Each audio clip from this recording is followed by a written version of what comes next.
Oh mon Dieu! Elle lance un sort diabolique vers le petit garçon, mais le garçon le renvoie immédiatement. Elle commence à crier, car le sort renvoyé par le jeune homme l'oblige à fermer les yeux. Elle ne voit plus. Elle se met à genoux. Le garçon appelle un esprit qui lui donne un morceau de bois dans sa main.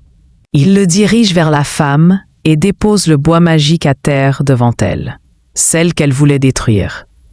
La femme répond qu'elle ne veut rien détruire. Alors, le jeune homme lui tend le bois. Elle prend le bois et commence à demander pardon au garçon. Il prend le sac de la femme, lui prend la main et l'aide à marcher, le bois toujours en main. Il aide la femme, mais celle-ci ressent des douleurs car elle ne voit plus. Elle pleure.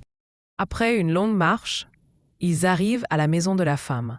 Elle commence à s'expliquer, mais ne dit pas la vérité. Le jeune homme prend la parole, sort le bâton magique que sa femme utilisait. Le mari, tout bouleversé, ne comprend rien. Le jeune homme laisse le sac par terre, puis rentre chez lui. Regardez bien la vidéo pour en tirer des leçons. Le mari, calmement, amène sa femme dans la chambre, mais il ne comprend toujours pas ce qui s'est passé. Il se met debout sous un palmier avec le sac, sort le fétiche, en train d'imaginer des choses impossibles. Mais il n'y croit pas. Abonnez-vous à ma chaîne si ce n'est pas encore fait. Il se repose avec sa femme sous le palmier et lui pose des questions par rapport au fétiche. Mais la femme ne dit toujours pas la vérité. L'homme lui demande de se confesser.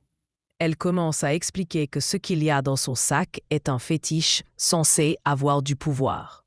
L'homme est choqué.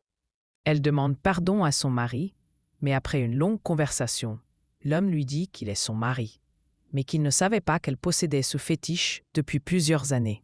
Puis il se lève et part.